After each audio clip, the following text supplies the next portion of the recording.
24 में आपका स्वागत है। मैं हूं आपके साथ अंकिता। चलिए नजर डालते हैं अब तक की बड़ी खबर। प्रदेश शासन के राजस्व मंत्री एवं सिवनी जिले के प्रभारी मंत्री करण सिंह वर्मा ने जिला विकास सलाहकार समिति की बैठक के बाद आयोजित प्रेस कॉन्फ्रेंस में प्रदेश सरकार के 2 वर्षों के कार्यकाल की प्रमुख उपलब्धियों की जानकारी दी।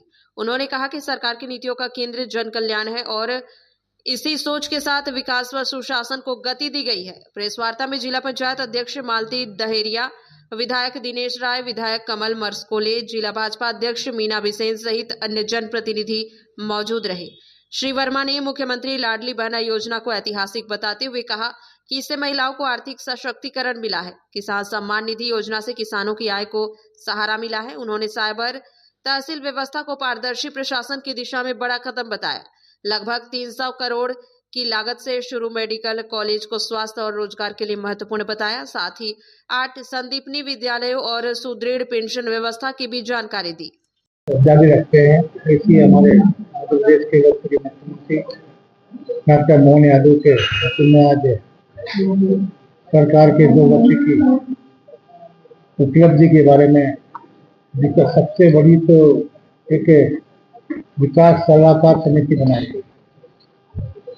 इसमें 20 लोगों का पहली बार उनको सलाहकार समिति का सदस्य बनाया गया ताकि सभी, चाहे वकील हो, चाहे समाज सुधारक हो, किसान हो, सबकी समस्या का ये बात करना एक सलाहकार समिति में, इसलिए बहुत बड़ा कदम है माननीय मुख्यमंत्री जी का। उसके लिए पूरे मध्य प्रदेश में आज एक ही दिन एक ही समय में चर्चा हो रही है। माननीय मुख्यमंत्री डॉक्टर मोहन यादव साहब ने हमारे लाडली बहना योजना के हिसाब से 1,26,00,000 लाडली बहनों को प्रति माह 1,500 रुपये देने का निर्णय किया है और सभी बहनों को समय के ऊपर पैसा मिलता है। ऐसे प्रधानमंत्री सम्मान निधि ये कभी नहीं मिलती थी। पहली बार भारतीय जनता पार्टी की सरकार में प्रधानमंत्री जी के 6,00,000 रुपये 6,000 रुपये मिलते, तो 6,000 रुपये यहाँ से किसान सम्मान निधि का पैसा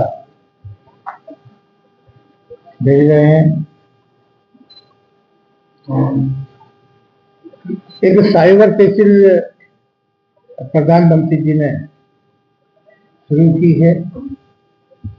डॉक्टर मोहन यादव साहब ने उसका बहुत ही अच्छी तरीके से, अब किसान साइबर तहसील में जैसे उसकी रजिस्ट्री होगी, वो नामांकन के लिए उसे कहीं अब तहसील के चक्कर लगाना नहीं पड़ेगा और 20 दिन के अंदर उसका नामांकन हो जाएगा। ये बहुत अच्छी एक पहल है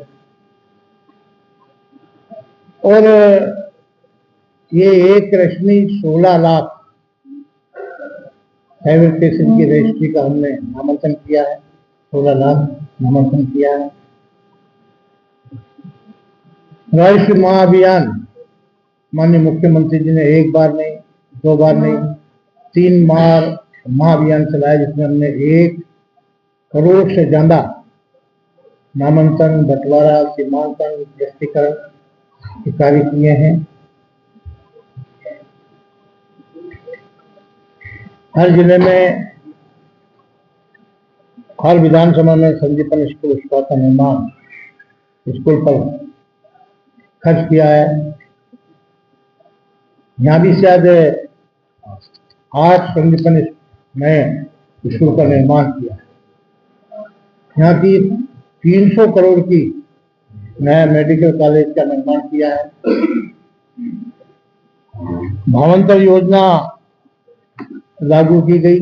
अब किसान को अगर उसकी सोयाबीन मॉडल रेट 4,000 है, अगर उसकी 4100 गई,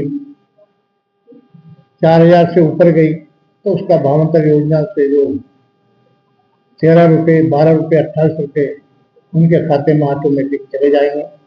और माननीय मुख्यमंत्री जी ने देरी नहीं की, तत्काल भावांतर का पैसा डाला। अतिवृष्टि हमारे यहाँ अतिवृष्टि, उसमें 200 करोड़ से ज्यादा रुपया हमने किसानों को खाते में, जैसे मुख्यमंत्री जी को मालूम पड़ा, वह 2000 करोड़ रुपए उनके खातों में डाला। राहत राशि भी पहले बहुत ही कम थी, मगर हमारी सरकार ने 2003 के बाद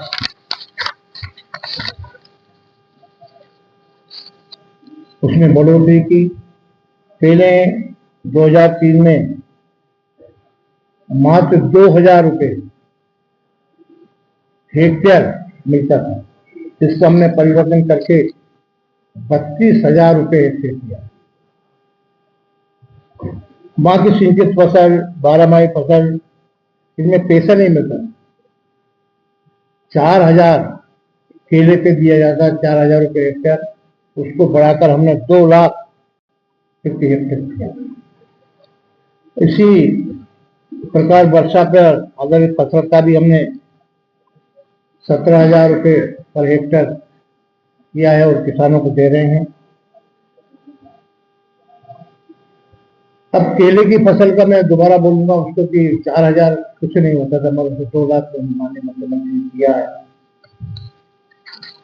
पहले एक बार मैं 5 में पहली बार विधायक बना तो एक धामंदा गांव था, और संपूर्ण कुशल 100%, उसको भी अगर अपन जानदा बोले तो कह सकते हैं, कलेक्टर को साथ में लेके गया। उन्होंने कहा साहब हमें देखने का अधिकार है, कांग्रेस के राज्य में पर 1 रुपया भी देने का अधिकार नहीं है। तो संपूर्ण तहसील में नुकसान अगर होगा तो 2000 रुपये हेक्टेयर से हिसाब करेंगे। तो हमने इसे बहुत बढ़ाया किसानों में। पहले ऐसे ही हमारे कोई भी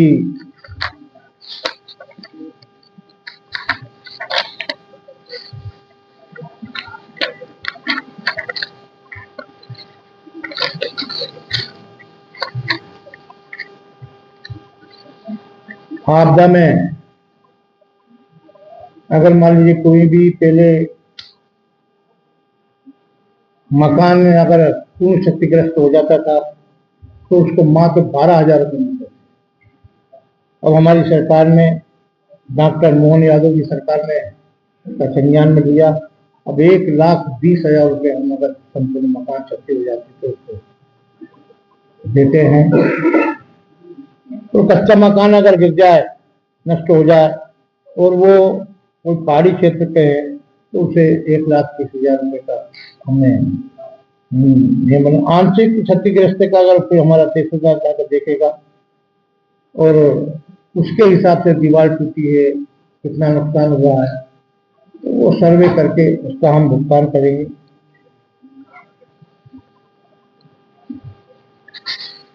भगवान ना करे कोई एक्सीडेंट में एक्सपायर हो गया